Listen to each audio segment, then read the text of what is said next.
Let me begin with the little talk from where I stopped day before yesterday. And yesterday's talk was not very clear, and therefore there was request that I should repeat yesterday's talk again. I started talking on mentality and materiality a couple of days ago. Yesterday might be the second talk. In the mentality group, we mentioned somebody has already repeated. Once again, I want to repeat the same uh, thing. In the mentality group, there are contact, feeling, perceptions, volitional formations, and attention. Uh, Now, in the materiality group, we have uh, 6 elements: earth, water, air, fire, space, and consciousness. But consciousness is left out in these uh, 2 groups. In the mentality group, we have only earth, air, water, fire, and maybe space. Materiality group, we have 5. As I mentioned, contact, feeling, perception, volitional formations, and attention. Now, these 2 put as one bundle, and consciousness stands alone. Why consciousness stands alone? Because consciousness plays a very important role in both mentality and materiality, and it has a special power.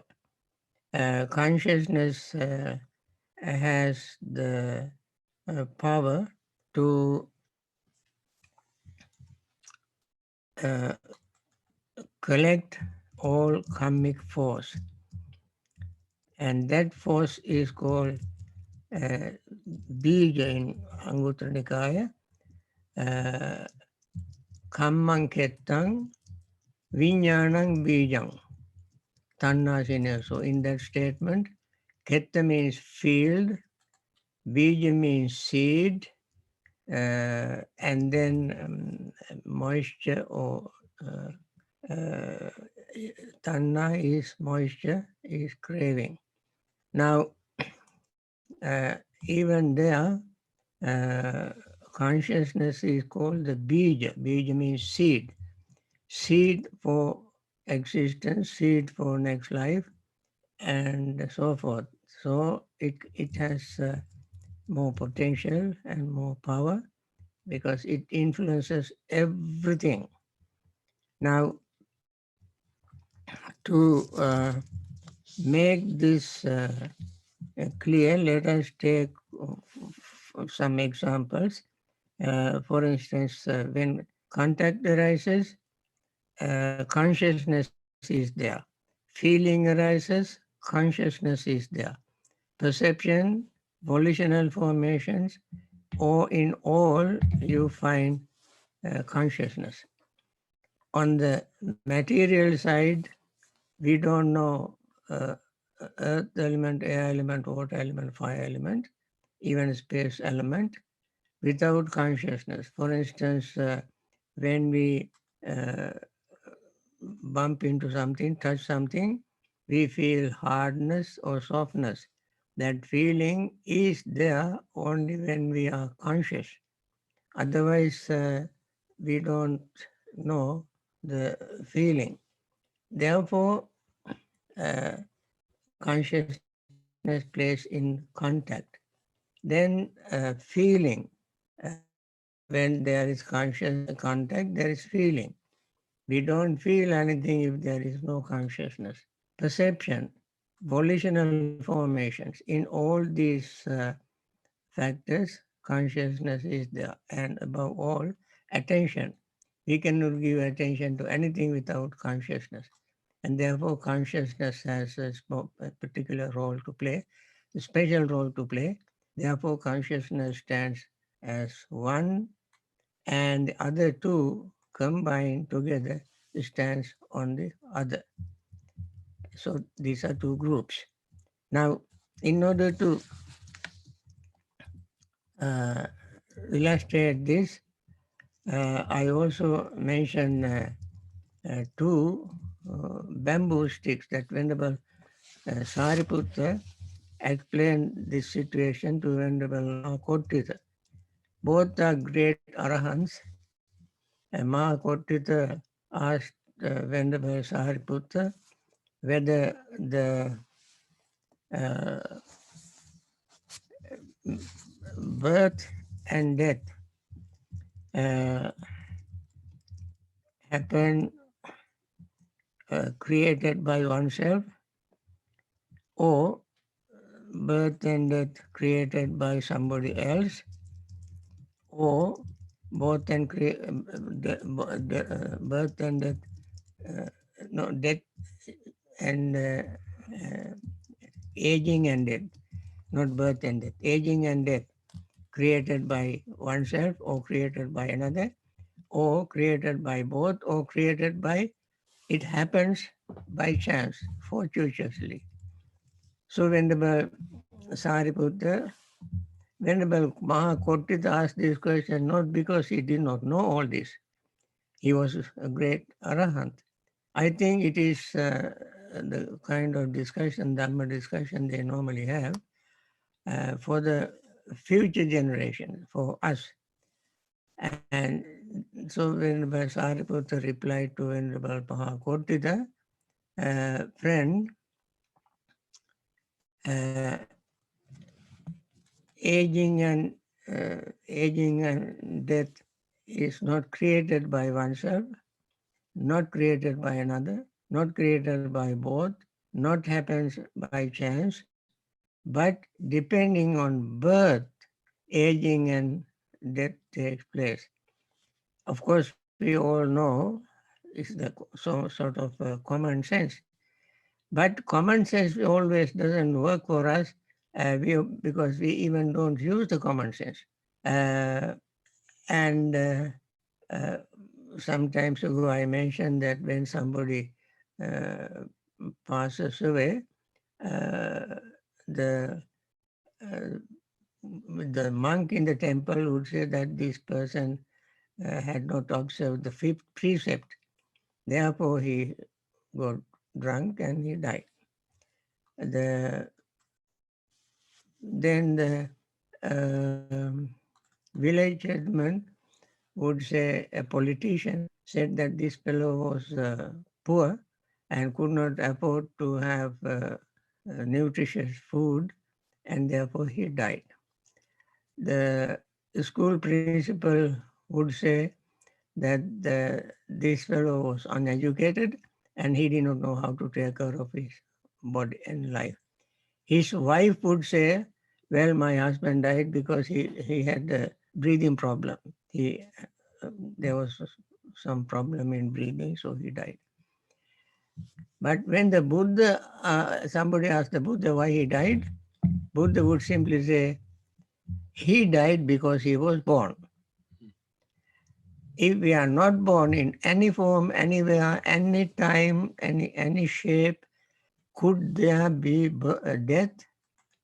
Even the concept of death would not exist if there is no birth. And therefore, Venerable Sariputta replied that this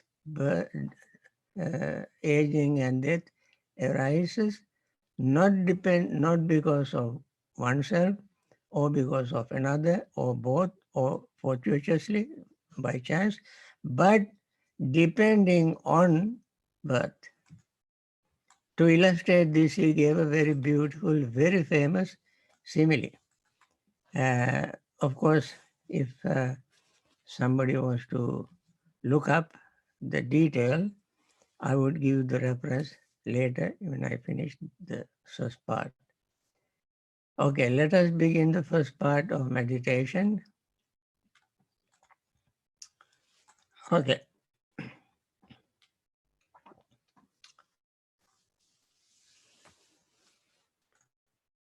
Let us begin our metta recital first with very sincere intention, very sincere wish, hoping and wishing that all beings be well, happy, and peaceful. We don't leave out anything, anybody for one reason or another. We don't leave out. We include everybody into our metta meditation practice. Let us begin. May we be, may all beings be happy and secure. May May all all beings have have happy happy minds. minds, Let whatever all living beings beings there there may may be, be, without without exception, exception, weak weak or or strong, strong, long, long, large, large, medium, medium, short, short, subtle subtle or or gross, gross, visible visible or or invisible, invisible, living living near near or or far, far, born born or or coming coming to to birth. birth. May May all all beings beings have have happy happy minds. minds. Let Let no no one one deceive deceive another, another, nor nor despise despise anyone anyone anywhere. anywhere, Neither neither from from anger anger nor nor ill ill will will should should anyone anyone wish wish harm harm to to another. another.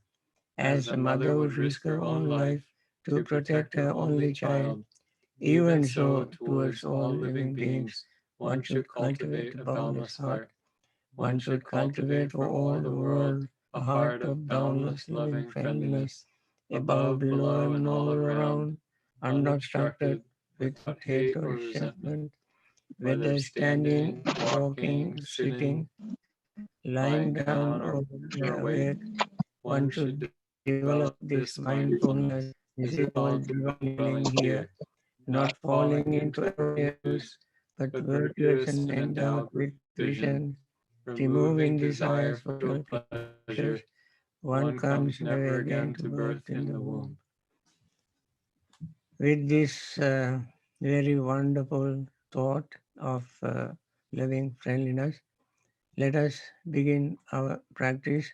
We want to wish, as we repeat it every day, we want to wish everyone who is suffering from this disease and those who suffer for losing their relatives and friends. And we want to wish all those who are supporting these suffering beings to relieve them from suffering in many different ways, giving medical treatments, psychological treatments, and spiritual treatment like chanting and meditating like us.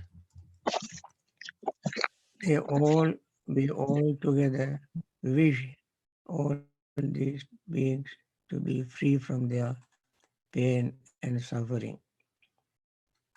And we now continue our uh, insight meditation, mindfulness meditation. In the mindfulness meditation, we every day use our breath because breath we use as a very important integral part of insight to Vipassana meditation. In Vipassana meditation, thing we repeat and one thing we want to realize is impermanence. The breath is the best subject for that because the breath is impermanent. So we use impermanent object to practice impermanence and to realize impermanence in everything.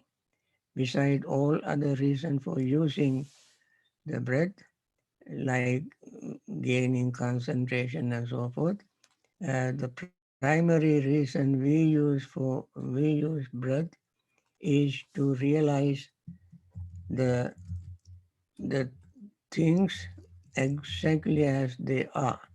That is our aggregates, all this mentality, materiality that you all mentioned, all of them definitely are impermanent. So while breathing in, we notice inhaling as the breath enters the body through the nostrils. We notice that first place, and then we notice the expansion of our lungs area, then the abdominal area. As we breathe out, we notice abdomen contracting, chest contracting, and the breath leaving our nostrils. And then as we exhale, we notice our exhaling leaves. Then we notice the brief pause between inhaling and exhaling. And then we begin to notice the feeling of our breath, feeling at the perception of our breath, attention to the breath, and the consciousness, they too change as we breathe in and breathe out. And then as we notice this reality, this is what is called seeing things as they really are. That means they are changing, we see that change. And then since there is nothing to excite, the body becomes calm, seeing the truth, the breath becomes calm, the mind becomes calm and relaxed and peaceful. When this happens, we notice our desire for holding on to anything in this practice, in this moment, is disappearing, and the mind does not try to hold on to anything as they flow in out, and then the thought or feeling of metta, loving friendliness, arise in our mind. Then resentment fades away. Or as resentment fades away, metta takes its place. Then any thought of cruelty will vanish from our mind because of this very wonderful, noble practice. Then compassion arises in our mind. When generosity, loving friendliness, compassion arise in our mind, we experience a degree of joy seeing this wonderful result. That joy leads to happiness, that leads to concentration. When we gain concentration, we can reflect back again on what is changing, how they change in a very subtle way, in the deepest way. All the minutest things change. Mind cannot find anything to hold on to because they are constantly, continuously changing. And with this, I like to stop talking, and then let us continue the practice and notice all this without using words, concepts, and ideas. Simply keep the mind totally focused on this reality of change.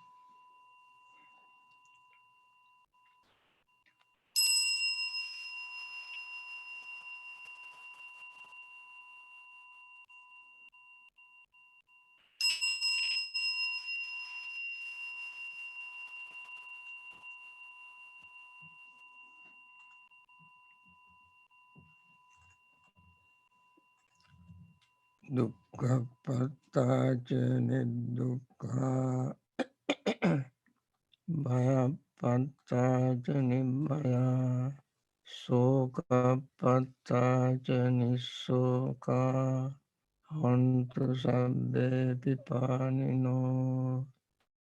May the suffering be free from suffering. May the fear struck be free from fear. May the grieving be free from grief. So too may all beings be. With this very wonderful thought of metta, we want to make this wish, all of us together, in one voice, one wish, one intention, as one human body. We believe when we all make this kind of wish, it has a great impact on those whom we have in our mind, particularly those who are suffering these days. This is the thing that we can do in spite of our own various limitations in time, places, space, and so on. And therefore, let us once again wish that all these beings be peaceful and happy and return to their normal, regular life. Now, let me continue the talk. I hope this time you all hear me clearly. This is very important part of the dependent origination. Every step of the dependent origination is very important. Now, I said the Venerable Mahakotita and Venerable Sariputta had this discussion. Venerable Sariputta asked Venerable Sariputta whether the uh, birth is created by oneself or by somebody else, or both, or it happened by chance. Venerable Sariputta said no. So he said it depends on becoming. And so forth, it depends on something else.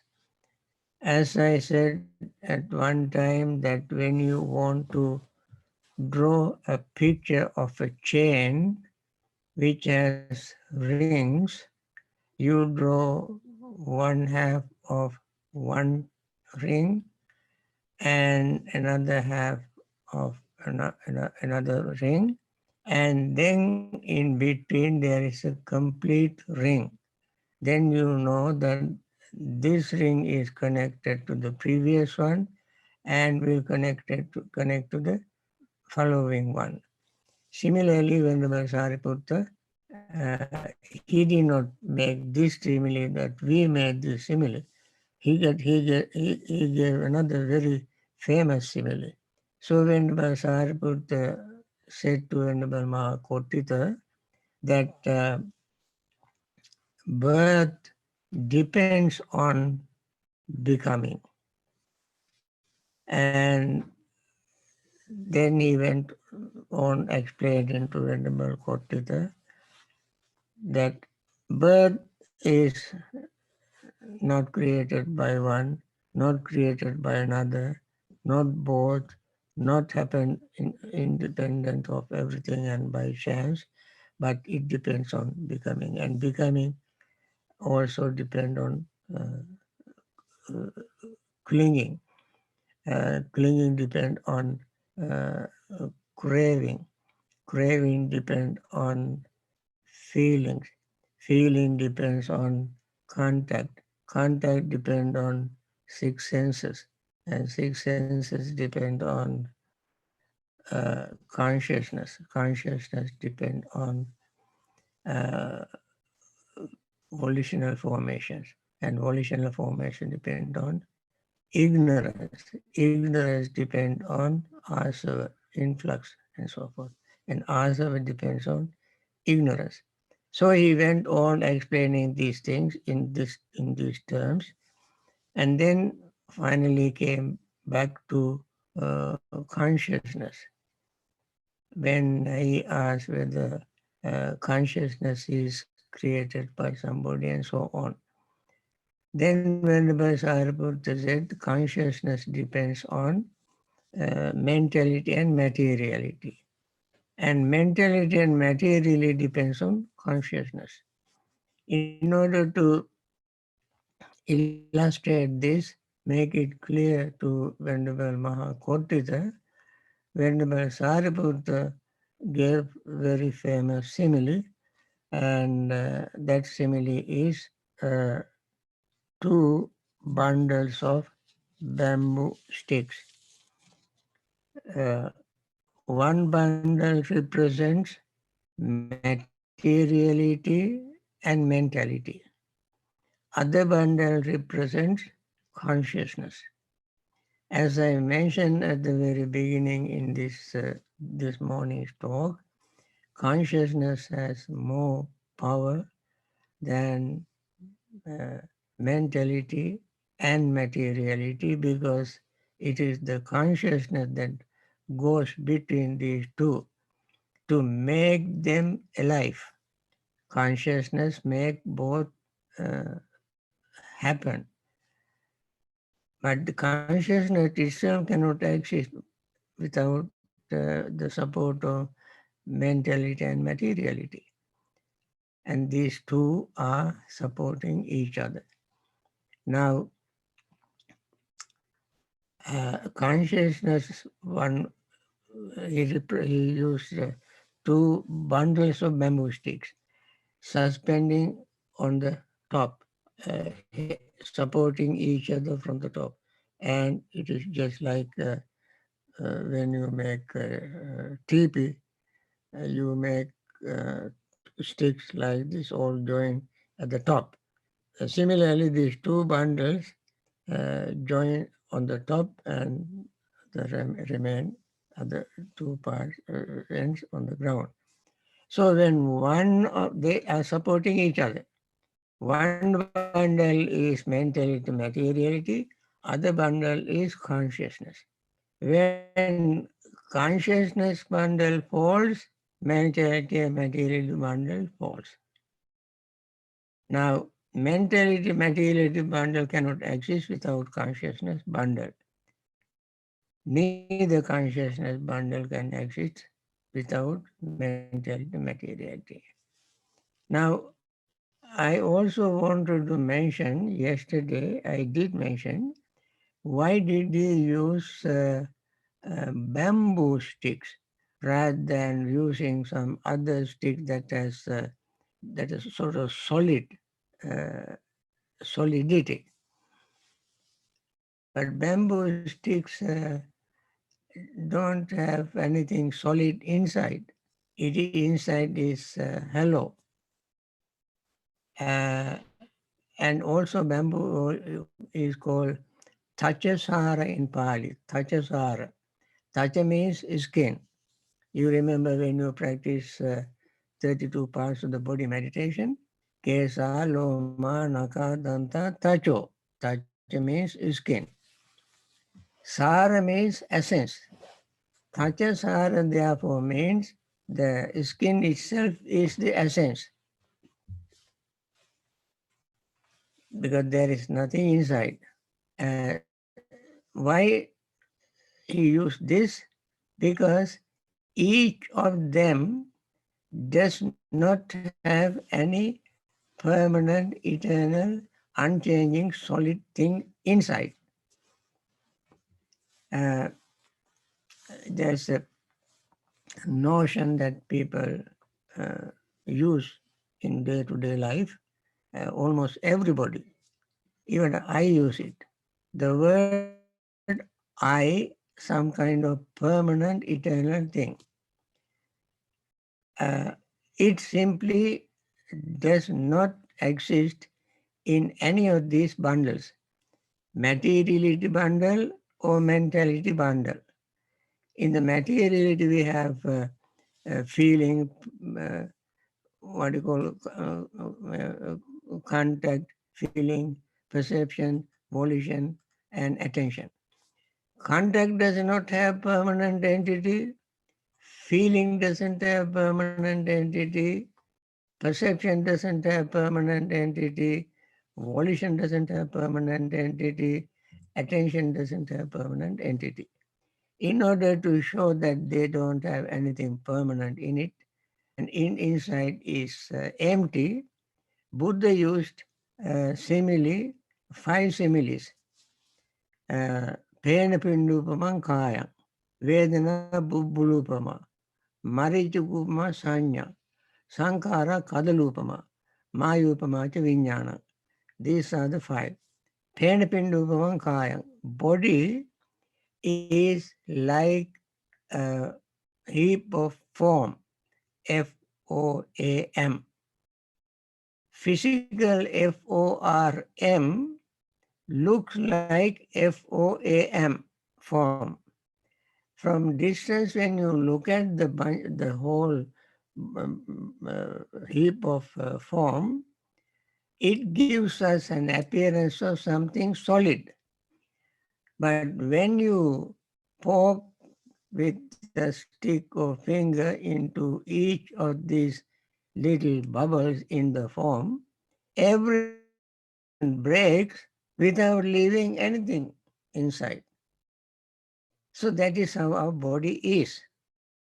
You take any part of the body and analyze, criticize, use your powerful microscopes and take to the science laboratory, you don't see anything there. They all changing matter. They also change, but nothing stays as just like subatomic particle. They all change, nothing else. But from outside, we feel the body, hands, head, and face, and so we feel. That is just a feeling. That feeling is compared to bubble. And bubble, when you see, when it rains, uh, water falls onto a lake or another place, and bubbles arise and break. Another bubble arise, break. And so many, just like when rains, so many bubbles are formed and disappear. This body also, we also feel the feelings appearing, disappearing all the time. That is, I mentioned during my short meditation instructions, when you gain deep concentration, that is all you see, changing. This bubble appears and appears and disappears. Then perception. Perception is like a mirage. Mirage is called in Sanskrit Mriga Trishnika. Mriga means deer, Trishna means craving.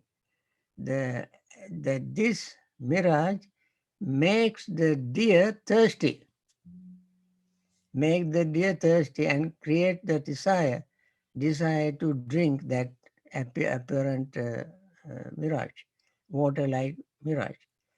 And the deer will run towards it, and it recedes. The mirage goes away. And he runs, and he gets tired and stops and look back. Mirage is water is behind. So he runs back. So he keeps running back and forth to drink this apparent water. He will die of thirst and tiredness without drinking water. Our perception is like this. no matter how much we run after our perceptions are empty. There is nothing in it, no any core or heart, anything inside. Then our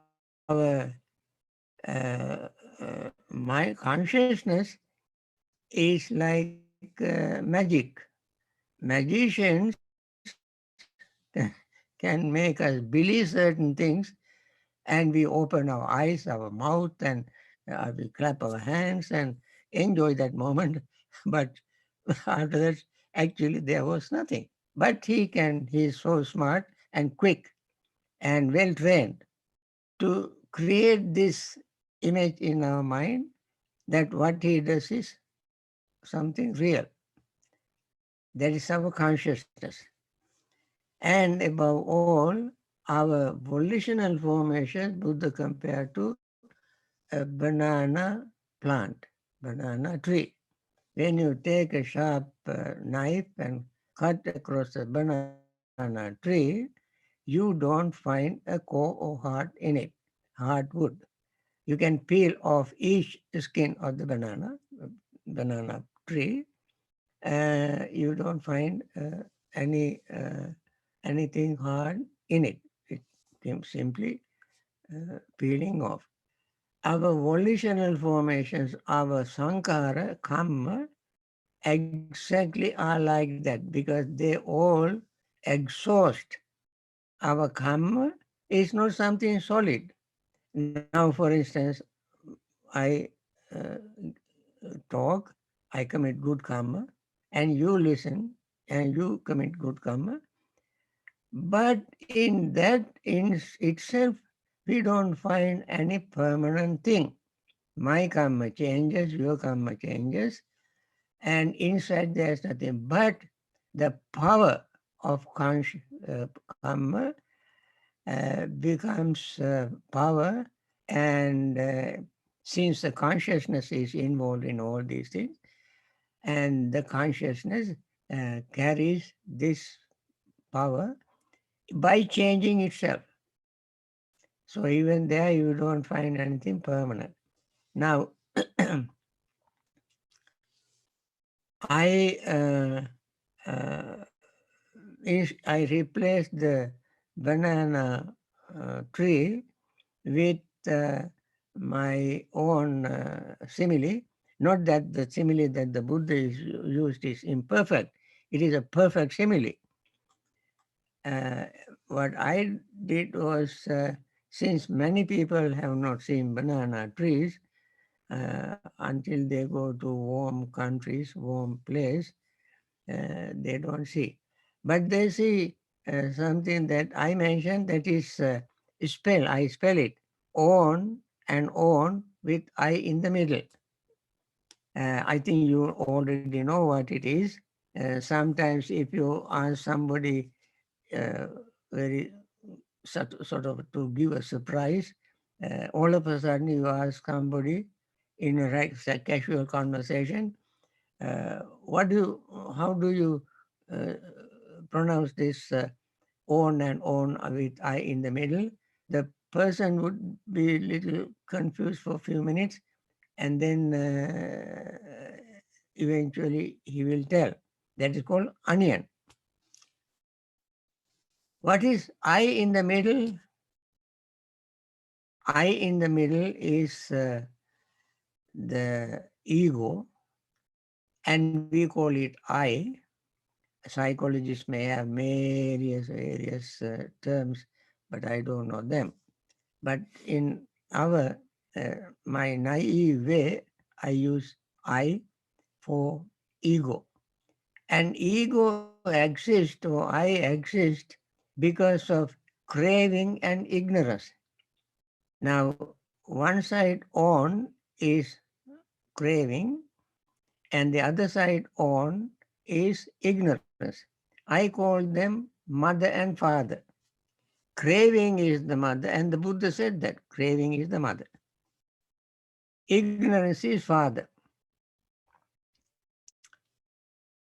Ignorance you cannot see, Craving you cannot see. Ignorance, there is nothing permanent. In craving, there is nothing permanent. And I also has nothing permanent. But we create this thing in our mind and we hold on to it thinking that it is permanent. So, as long as we have ignorance and craving, the I gets support, nourishment. So, I depends on ignorance and craving.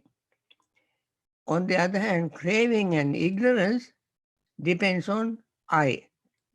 They are all interdependent. They cannot exist. I cannot exist without craving and ignorance. No craving and ignorance can exist without I. And these three work together as a team. Now, in order to show this emptiness of uh, the contact, feeling, perception, volitional formations, and attention, and earth element, air element, water element, fire element, in all these elements, as well as the mentality, element section is called materiality. Uh, the other section or the bundle is called mentality. In order to show that they all are really empty of permanent thing. Whenever Sariputta used bamboo sticks, when one stick falls, the other one bundle falls, other bundles also falls. Now, I said consciousness plays a very, very important role. That is why consciousness stands on one side, mentality, materiality stands on the other side. Now, this uh, comes up with a question arises from this. The question is also very practical question. Question is, when somebody from every practical scientific reasons goes to coma and he is virtually dead, clinically dead, practically dead. Why? Buddha said, Ayu Usmacha Vijnanam. The lifespan, body heat, and consciousness. When these three leave this body, that body, Ayu Usmacha Vijnana, Yada Kayam Dahantimam, whenever these three things leave the body, that from that time onward, that very first moment of that occurrence, apaviddo tada seti nirattanga kalingaram. Then that body just lays down on the ground just like piece of wood, without feeling, without consciousness, without perception, without attention, without contact, without anything. That body is just like a dead body. But these days, because of the modern technology, relatives have so much attachment to that person. So the person is dead while he was connected to tubes. Because when the person is going to die, very serious, they connect the person to various type of tubes. And doctor would come and say, not only one, two doctors, several doctors you bring, every doctor would say, They are the ones who are experts in physiology, biology, chemistry, physics, and so on. They go run all the tests and say this person is on dead. Can we remove the tube? Relatives, no, no, no, no, don't remove the test. Remove, what do you call this, the tubes. And also there are laws, and the doctors are afraid to remove the, unplug the patient, because there are parents, relatives are ready to go and contact a lawyer. And they will find very many reasons to keep the body there, connected to the tube. So this has become a very uh, problematic situation for many, many, many people. In according to the Buddha's teaching, when the body is, when Ayu Usma Vijnana, especially Vijnana, consciousness, leaves this body, you cannot bring consciousness back to this body. You can keep the body, pumping air, making a heart function and lungs expanding and contracting and so on. You can do that artificially. You have seen in the wax museums. Wax museum I have been to wax museum in England called Madame Tussauds. There is a very beautiful looking woman, woman's image, and it breathes 100 years. They can keep breathing, and occasionally you can hear even breathing coming through the nose. But what is that connected to the tube? And that is not a life. Similarly, you can keep somebody who has really lived and keep pumping air into the lungs for a century. Uh, but that person, it is just a dead body. And therefore, when all the tests run by experts like doctors, pathologists, uh, and declare that the person is dead, I think we have to accept that and bury or cremate the body. Okay, with this, I want to conclude today's talk, and I want to answer this question also because it comes okay from time to time. Especially, I want to show the importance of consciousness. Importance of consciousness. With this, I conclude the talk.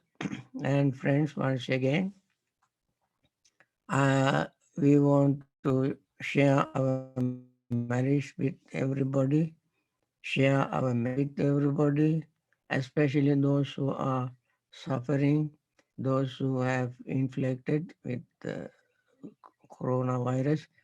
And we know some people have lost their very loved ones and they are in grief, in pain.